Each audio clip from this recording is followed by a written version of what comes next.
نبی پاک صلی اللہ علیہ وسلم کی حدیث ہے مسلم میں طبرانی میں، حضور نے فرمایا آؤ میں تمہیں پچھلے زمانے کے ایک ایماندار نوخیز ولی اللہ کی بات سناؤں۔ پچھلے زمانے حضور نے فرمایا پچھلے زمانے میں ایک بادشاہ جادو کے زور پہ حکومت کرتا تھا۔ جب وہ ایک جادوگر اس نے رکھا ہوا تھا تو جادوگر اس کو جادو بتاتا، وہ جادو کے زور پر حکومت کرتا۔ جادوگر بوڑھا ہو گیا تو کہنے لگا بادشاہ کوئی نوجوان میرے پاس بھیج دے، اب میں بوڑھا ہو گیا ہوں، میرا پتہ کوئی نہیں کب مر جاؤں۔ ایک نوجوان کی ڈیوٹی لگائی، بڑا زیرک سمجھدار، اپنے رعایا میں سے چن کے جو ذہین فطرت مزاج بچہ تھا وہ اس نے لگایا۔ اللہ کے محبوب علیہ الصلوۃ والسلام فرماتے ہیں بچہ جادو سیکھنے لگا، وقت گزرنے لگا۔ بچہ جب جادو سیکھنے جاتا تو رستے میں ایک راہب بھی تھا جو انجیل جانتا تھا، وہ اللہ اللہ سکھاتا، لوگوں کو حضرت عیسیٰ علیہ السلام کی تعلیمات سے آگاہ کرتا۔ اس نے دیکھا کہ یہاں بھی لوگ اکٹھے ہیں تو وہ بچہ اس راہب کے پاس بھی اٹھنے بیٹھنے لگا۔ اب جب اس کے ساتھ اس کی گفتگو بڑھنے لگی تو اس کو باتوں میں لذت آنے لگی۔ اس نے راہب نے پوچھا کہ تو کون ہے اور کس طرح سے آیا ہے، کیا تیرا معاملہ ہے؟ اس نے کہا جی میں جادو سیکھنے جاتا ہوں، آپ کی باتیں مجھے بڑی اچھی لگتی ہیں۔ اس نے کہا دین سیکھ، جادو سیکھنے والے کافر ہو جاتے ہیں، قرآن و حدیث سیکھنے والوں کو اللہ کامل ایمان عطا فرماتا ہے۔ فرمایا یہ سیکھ۔ بچہ بیٹھنے لگا، اس کے پاس آنے لگا، باتیں دل میں گھر کرنے لگی۔ ایک وقت آیا کہ مسلمان ہو گیا، اور مسلمان کیسے ہوا؟ بچہ کہتا ہے میں تجربہ کر کے ہوا۔ اب میں تھوڑا سا وقت جادوگر کے پاس بھی جاتا اور باقی سارا وقت وہاں بیٹھتا۔ میں ایک دن جا رہا تھا تو رستے میں اژدہا تھا، بہت بڑا سانپ تھا، رستہ روک کے کھڑا تھا۔ یہ حضور نے بیان کی حدیث۔ نبی پاک صلی اللہ علیہ وسلم فرماتے ہیں بچہ کہتا ہے کہ رستے کے اندر سانپ ہے، رستے بند ہے، لوگ چھتوں درختوں پہ چڑھے، ہراش ہے۔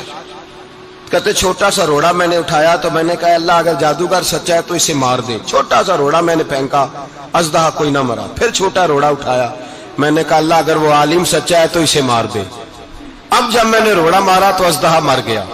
میرے اندر سے گواہی آئی نہیں دین کی باتیں سچی ہیں، نہیں قرآن کی باتیں اسلام سمجھانے کے لیے عرض کر رہا ہوں، اگرچہ اس دور میں انجیل تھی، اللہ رسول کی باتیں اچھی ہیں۔ کہتے میں مسلمان ہو گیا، اب میں نے راہب کے پاس ہی رہنا شروع کر دیا، جادوگر کے پاس چھوڑ دیا۔ اس بچے نے آنا، بادشاہ پوچھتا کہاں زیادہ وقت گزارتے ہو تو وہ بات گول کر دیتا۔ وقت تیزی سے بڑھنے لگا، اللہ نے اس نوجوان میں طاقت پیدا کر دی۔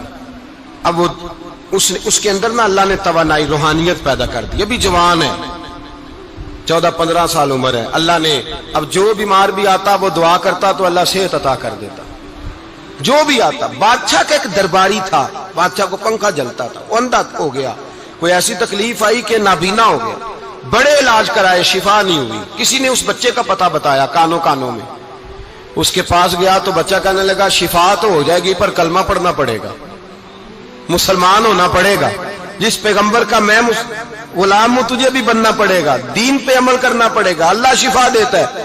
اس نے کہا تو مجھے کلمہ پڑھا، مجھے شفا دے، میں تیار ہوں۔ اس نے کہا شفا تو اللہ دیتا ہے۔ اس نے اللہ تبارک و تعالیٰ کا ذکر کر کے دعا مانگی، یہ مسلم شریف میں حدیث ہے، طبرانی میں موجود ہے۔ اللہ نے اسے شفا دی، اس نے کلمہ پڑھنا شروع کر دیا۔ یہاں ایک نقطہ لکھا ہے ہمارے علماء نے، کہتے ہیں جب اللہ ولایت عطا کرتا ہے نا تو یہ سفید بالوں والے کا حصہ نہیں ہوتی۔ اگر جوانی میں کوئی آدمی توبہ کر کے تصوف کے راستے پہ چلتا ہے تو سب سے زیادہ ولایت اللہ اسے عطا فرماتا ہے، سب سے زیادہ ولایت اس کے پاس ہوتی ہے۔ ابھی اس کے بال کالے ہیں، چڑھتی جوانی ہے، دعا کی تو اللہ نے، اور حدیث پاک میں موجود ہے کوڑے آتے تو شفا یاب ہو جاتے، اندھے آتے تو شفا یاب، برس والے آتے تو اللہ سے دے۔ جوان ہے، بادشاہ کے پاس وہ واپس گیا، وہ جو آدمی جس کی آنکھیں ٹھیک ہوئی تھی۔ بادشاہ نے پوچھا کہ کیسے شفا ملی؟ تو کہنے لگا میرے رب نے شفا دی ہے۔ بادشاہ سجدے کراتا تھا، اپنے آپ کو منواتا تھا، معاذ اللہ، کہنے لگا میرے علاوہ کون رب ہے؟ اس نے کہا وہی رب ہے جس نے تجھے پیدا کیا ہے، اور وہی رب ہے جس نے مجھے اندھے کو آنکھیں دی ہیں، وہی ہے میرا مالک۔ کہا اچھا تو مجھے نہیں مانتا؟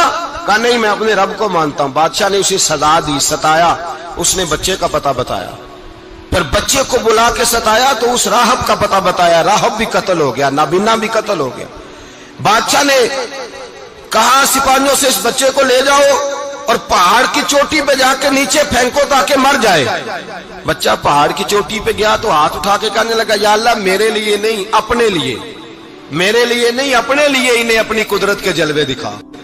میرے لیے نہیں، اللہ کے بندے اپنی جان بچانے کی دعائیں نہیں مانگتے، اپنے لیے انہیں اپنی قدرت کے جلوے دکھا. یہ دعا مانگی. جتنے لوگ ساتھ آئے تھے وہ سارے زمین پہ گرے اور سب مر گئے، پہاڑ سے گر کے مر گئے. بچہ واپس سیدھا بادشاہ کے پاس کہنے لگا لو بھائی میرے رب نے مجھے بچا لیا ہے. جوان کا ایمان دیکھو، میرے رب نے مجھے، بولو میرے اللہ نے مجھے ایمان کی گواہی دے رہا ہے، میں بچ گیا ہوں، تو جھوٹا ہے، میرا رب سچا ہے. اس نے کہا لے جاؤ اس کو دریا میں، کشتی میں بٹھاؤ، بیچ دریا کے جا کے دھکا دے دو. بیٹھے کشتی میں، دریا کے بیچ گئے، اور جب جا کے وہاں اس کو دھکا دینے لگے تو اس نے کہا اللہ میرے لیے نہیں اپنے لیے انہیں اپنی قدرت کے جلوے دکھا. بس ایک طوفان سا آیا، جتنے سپاہی ساتھ آئے تھے ڈوب کے مر گئے. وہ بچہ اٹھا اور سیدھا پھر بادشاہ کے پاس، اسی کے پاس کہنے لگا لو بھائی میرے رب نے مجھے بچا لیا ہے، تیرے پاس آیا ہوں. وہ کہنے لگا تو کیا مصیبت میرے گلے پڑ گئی ہے، کیسے جان چھوٹے گی؟ تو بچہ کہنے لگا اگر تو مجھے باندھے درخت کے ساتھ اور سارے ملک کو بلائے، لوگوں کو اکٹھا کرے، پھر تو مجھے تیر مارنا، میں تجھے بتاؤں گا کیسے مارنا ہے، میں مر جاؤں گا. اللہ کا بندہ نوجوان ایمان دیکھو، مرنے کے طریقے بتا رہا ہے، میں تجھے بتاؤں گا میں کیسے مروں گا. یہ بات کہی، بادشاہ نے سارا مجمع جمع کیا، ملک سارا باہر آ گیا، درخت کے ساتھ باندھ دیا. کہنے لگا بھائی لوگوں یہ مجھے مارنا چاہتا تھا، مار نہیں سکا، اب میں اسے بتانے لگا ہوں کہ میں کیسے مروں گا. اسے کہو جب تیر مارے تو ساتھ میرے رب کا نام بھی لے، میں اپنے رب کے نام پہ جان دوں گا، ایمان کی پختگی میں اللہ کے نام پر جان دوں گا. اسے کہو رب کے نام پہ مارے، مر جاؤں گا.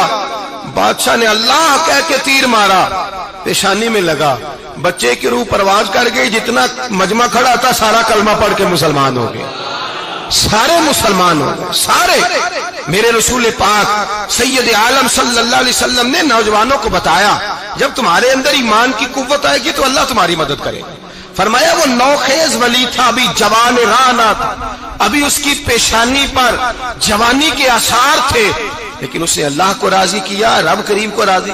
ولایت کا مطلب بڑھاپا نہیں، ولایت کا مطلب وہ نہیں کہ جب بڑا لمبا وقت گزر جائے تو پھر آدمی آئے کہ نہیں اب کیا کرنا ہے، اب مسجد ہی ہے، اب تو اس کے علاوہ گزارا ہی کوئی نہیں.